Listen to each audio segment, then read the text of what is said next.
Welcome back, students. We'll be looking at section 4.2, terminology for solving systems of linear equations by substitution. Our first blank is going to have the term substitution.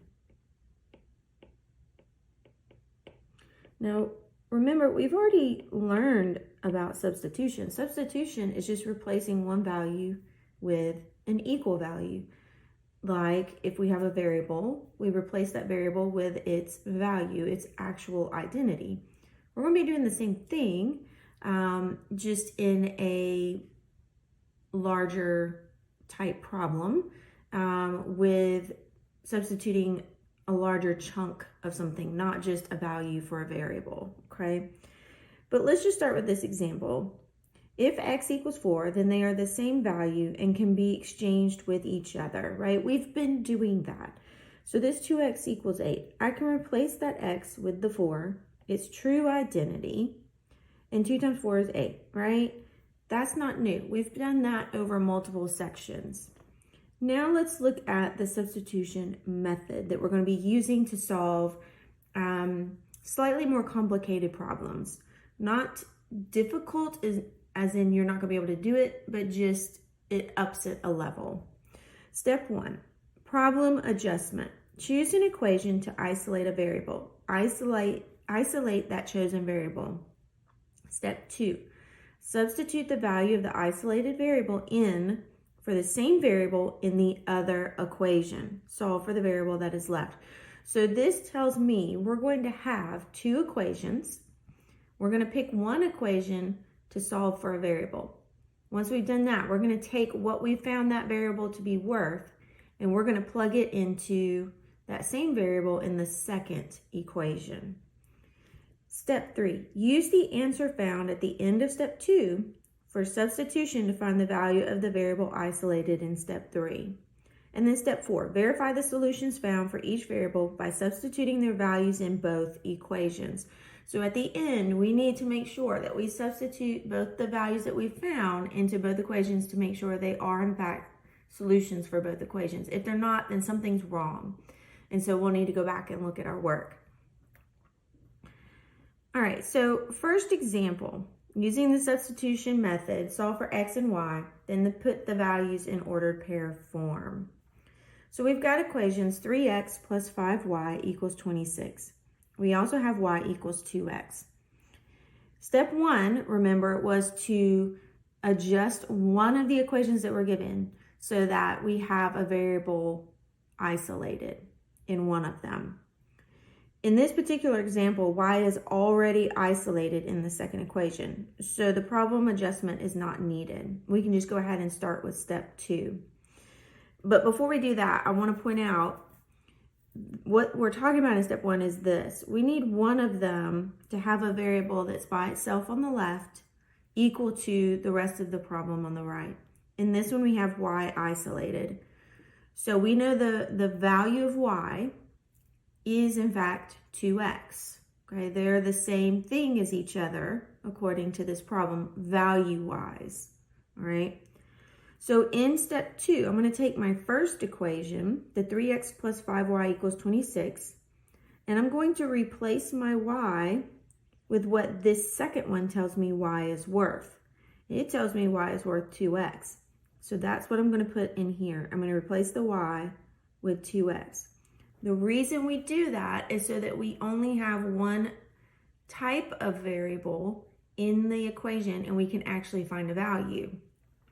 So you'll notice now in our equation, we have nothing but x's in here. And that's the goal. That's what we were working towards so that we can actually solve the problem and get a value. All right, so let's go ahead and go through and solve now. I have 3x plus 5 times 2 is 10. So we got 10x equals 26. I'm going to combine that 3x and 10x and get 13x. Now I'm going to divide both sides by 13, or here. Before I do that, let me rewrite it just so you can see the difference between the steps.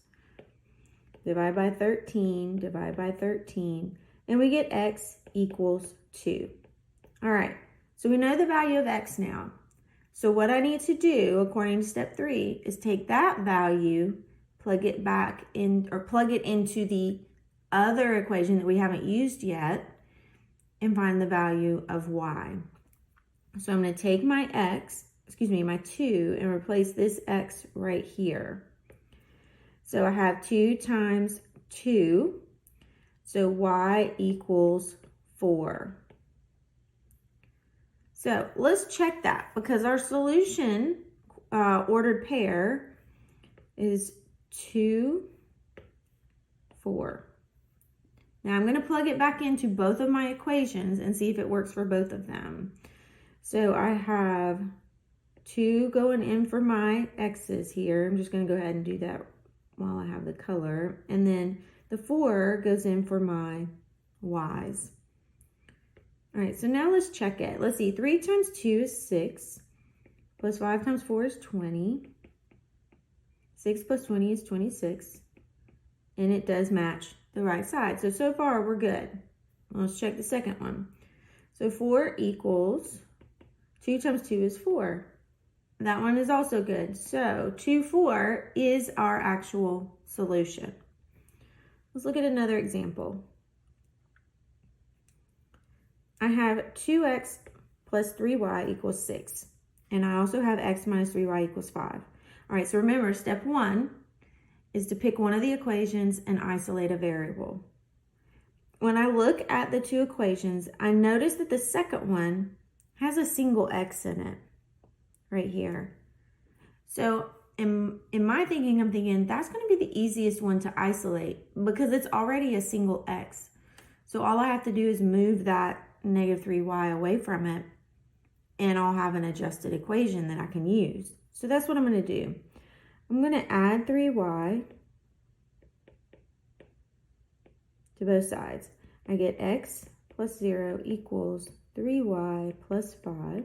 So I get x equals 3y plus 5.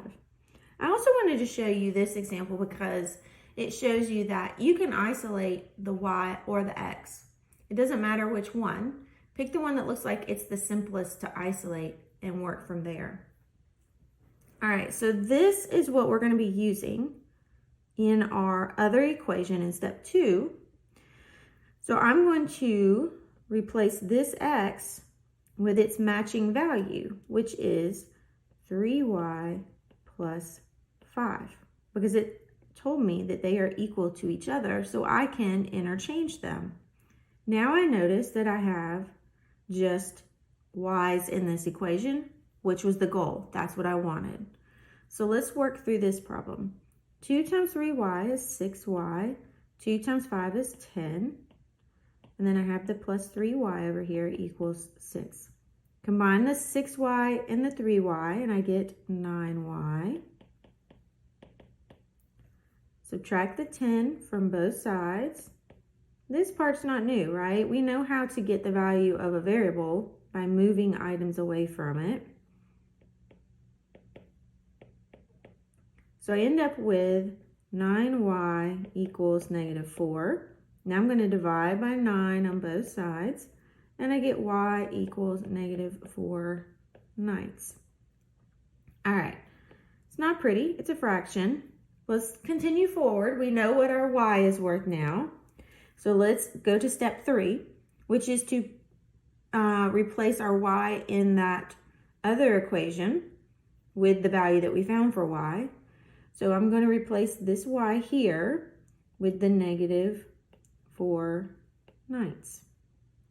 So I get x, and then I have a minus 3 times a negative 4, which gives us a positive 12 over 9 equals 5. All right, that 12 over 9 is going to reduce, so I'm going to go ahead and do that. And that gives us 4/3 if I reduce it by 3. Now I need to subtract that 4/3 from both sides. I end up with x plus 0 equals 5 minus 4/3. All right, I need to get my 5 to have the same denominator. So I'm going to do that in the next step. I need a denominator of 3. So I'm going to multiply my 5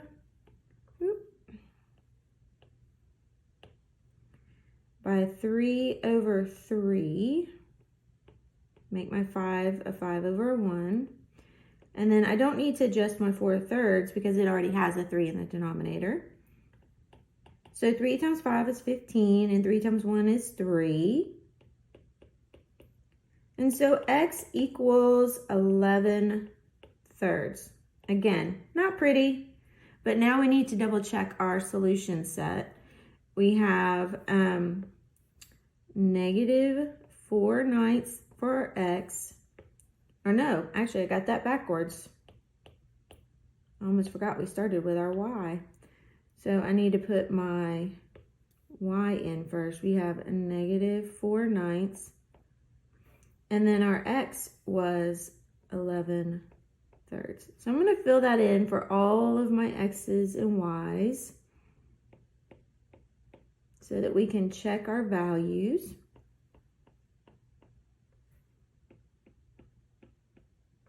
All right, let's go from here. 2 times 11 over 3 is going to be a 22/3. And then we have 3 times a -4. So -12 over 9 equals 6. All right. That 12 over 9 can reduce.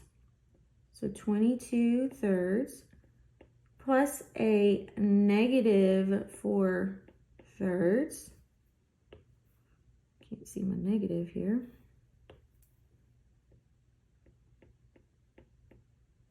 Equals 6. 22 minus 4 is 18. So I'm going to write it.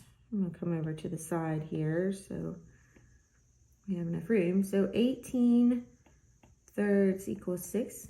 That 18/3 reduces to 6. So that one does work. So far we're good with the first one. Let's check the second one.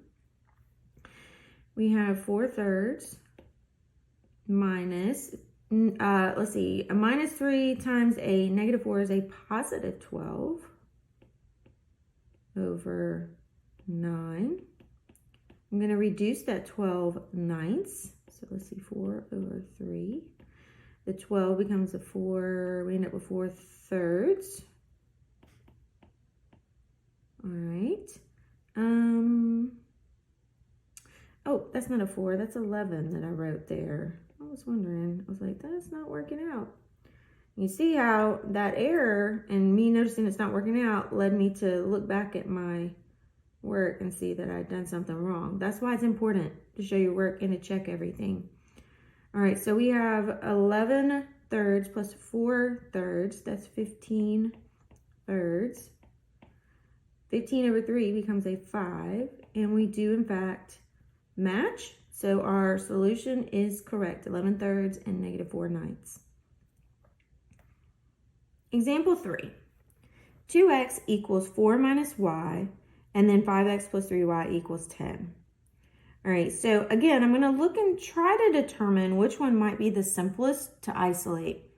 In that top equation, we already have 2x on the left by itself. The only thing I'd have to move is that 2. In the other equation, I'd have a lot more work. Sometimes it would be worth it if it would give us a simpler item to substitute in. But I think we're going to start with the first one, the 2x equals 4 minus y. And what we need to do is move that 2. So I'm going to divide everything by 2. And I end up with x equals 2 minus 1/2 y. This is what we're going to use in our other equation. We're going to replace our, oh, you know what? Actually, there was something I missed in this equation that would be simpler. So let's not use this one. We've got a single y here. I almost missed that. Let's do that instead. Okay, so let me start over here with a different color. So 2x equals 4 minus y. So what I need to do then is subtract the 4 from both sides. I get 2x minus 4 equals 0 minus y. So that's a negative y equals 2x minus 4. I'm going to flip my problem. Negative y equals 2x minus 4. I'm not changing anything, I'm just flipping it.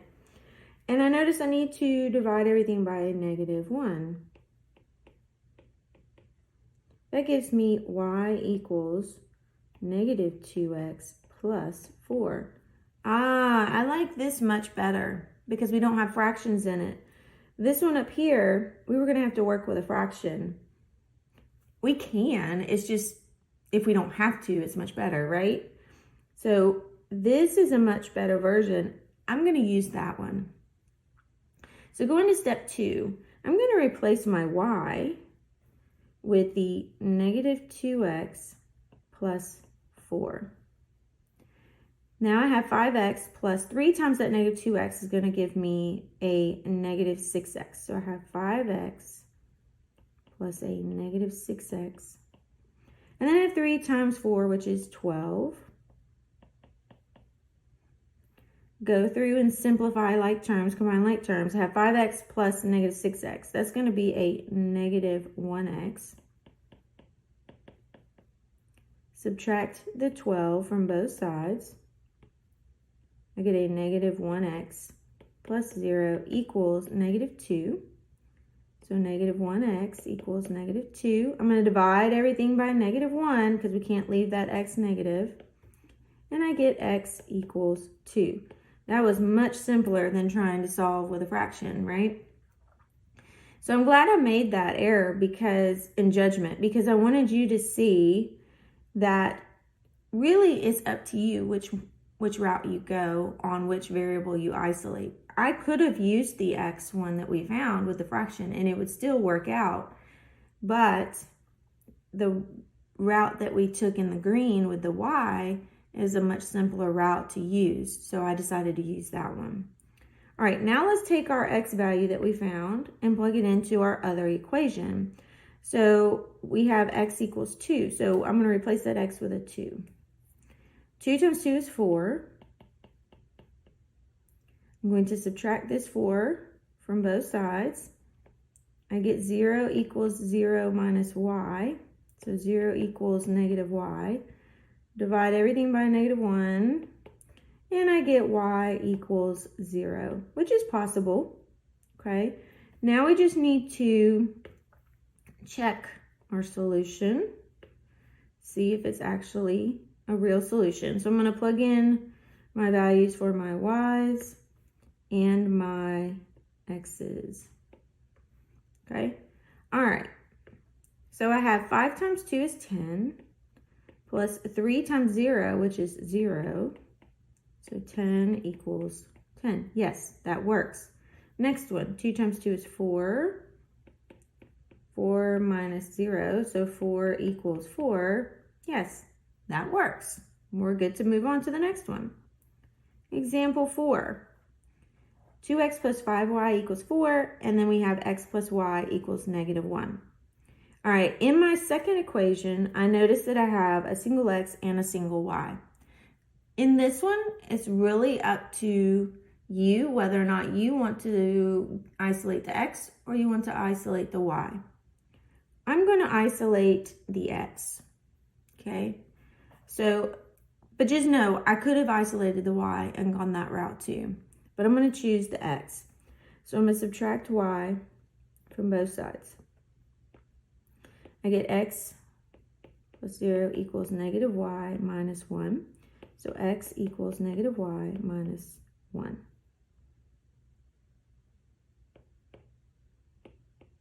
So this is what I'm going to use for step 2. I'm going to replace my x with that negative y minus 1. 2 times negative y is a negative 2y. 2 times negative 1 is a minus 2. All right, combine my negative 2y and my 5y, and I get 3y. I'm going to, I almost forgot, I need to add my 2 to both sides. And I get 3y plus 0 equals 6.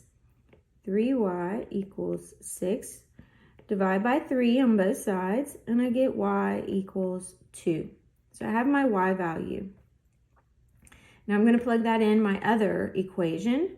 Replace my y with the 2. So x plus 2 equals negative 1. Subtract the 2. I get x plus 0 equals negative 3. So x equals negative 3. All right, so let's check our values and make sure they actually work.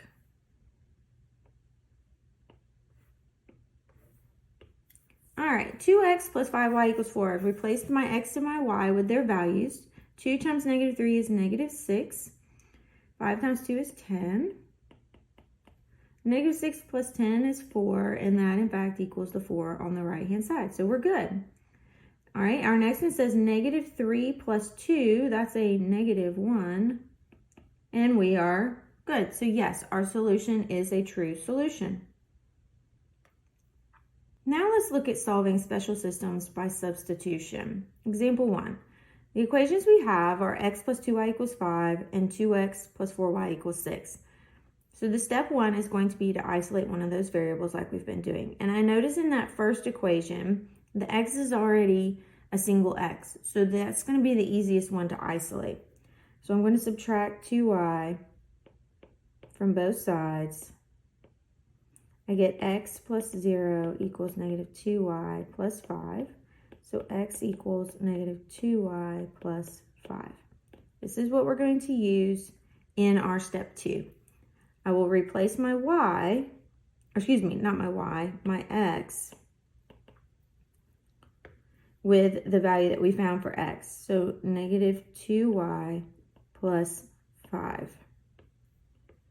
All right, so 2 times negative 2y is a negative 4y. 2 times 5 is 10. I'm going to combine like terms. Negative 4y plus 4y is 0y. That's interesting. 0 times y is just 0. We end up with 10 equals 6. 10 does not equal 6. So that tells me it looks like we're going to have no solution. But I want to double check that just to make sure I didn't make any errors. And the way I'm going to double check that is I'm going to take the other equation and I'm going to isolate the y, because what I want to do is I want to compare the slopes, because when I get a no solution, that tells me I have probably 2 parallel lines. And if I have 2 parallel lines, they're going to have the same slope but different y-intercepts. So if I can turn both equations into the slope-intercept form, the y equals mx plus b, I can compare those slopes and those y-intercepts and verify if I do in fact have parallel lines, which would verify that I have no solution. So this is just a way to double check myself. All right, so I'm going to take the 2x plus 4y equals 6. And I want to change it from standard form into slope-intercept form, the y equals mx plus b. So I'm going to work towards isolating my y. I get 0 plus 4y equals negative 2x plus 6. I'm going to divide everything by 4. I end up with y equals negative 1/2 x plus 3/2 when I reduce those fractions. So this is slope-intercept form for that equation. Now let's do that for the other equation. So I'm not going to actually do substitution on this side right here like we normally would. So I'm going to mark through that. I have my x plus 2y equals 5. Subtract the x, because again, we're trying to get this in slope-intercept form so that we can compare slopes and verify that we do have a no solution. So 0 plus 2y equals negative x plus 5. So 2y equals negative x plus 5. I'm going to divide both sides by 2. And I get y equals negative 1/2 x plus 5/2. Now remember what I said. Parallel lines have the same slope but different y-intercepts, different b's. So let's compare. We do have the same slope. We have -1/2. But our b's, our slope-intercepts, are different. So we do, in fact, have two parallel lines. So we're good. We have parallel lines. And so they're going to be no solution. Okay, so our solution is no solution because they have matching slopes, but different y-intercepts. B, they have different b's. Okay, all right, example 2. 3x minus y equals 4, and then -9x plus 3y equals -12. Step 1, I'm going to pick something to isolate. It looks like that minus y is going to be the easiest to isolate. So let's start there. So I have minus 3x. I get 0 minus y equals -3x plus 4, -y. All right, I need to divide everything by -1 so that my y is positive. And I get y equals 3x minus 4. This is what I'm going to use in step 2. So I'm going to replace my y with 3x minus 4. I end up with -9x. 3 times 3x is 9x. And then 3 times a -4 is a -12. I have -9x plus 9x, which is 0x. 0 times x is just 0. And up with -12 on the left, which equals -12 on the right. -12 does equal -12. So this tells me we possibly have infinite solutions because they equal each other.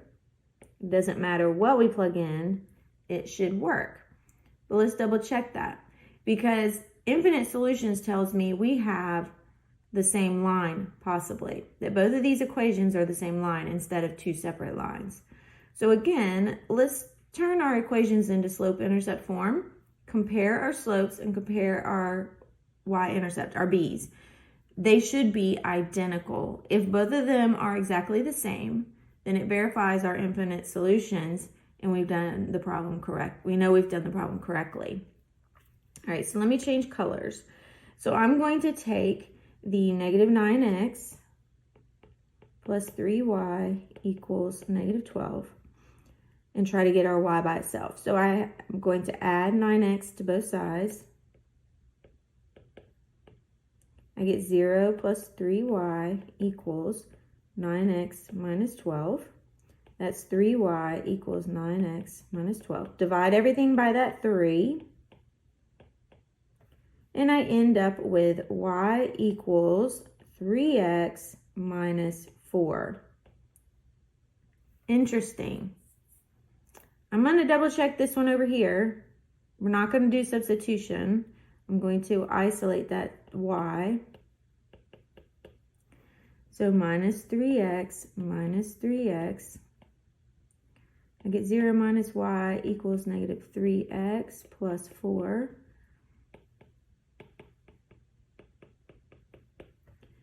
Divide everything by -1. And I get y equals 3x minus 4.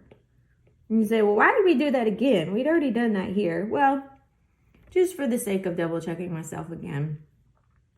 So we have what looks like the same slope. We also have the same b, which is -4. So we do in fact have same line, which means we have infinite solutions. And the way we enter that in our answer is x, y, and then we put our equation in here, remember? So y equals 3x minus 4. That's how we write our answer for that. All right, now let's look at our verse. So if there is any encouragement in Christ, any comfort from love, any participation in the Spirit, any affection and sympathy. Complete my joy by being of the same mind, having the same love, being in full accord, and of one mind. Philippians 2:1-2. All right, guys, I hope you're having a great week. I'll see you in the next video. Bye.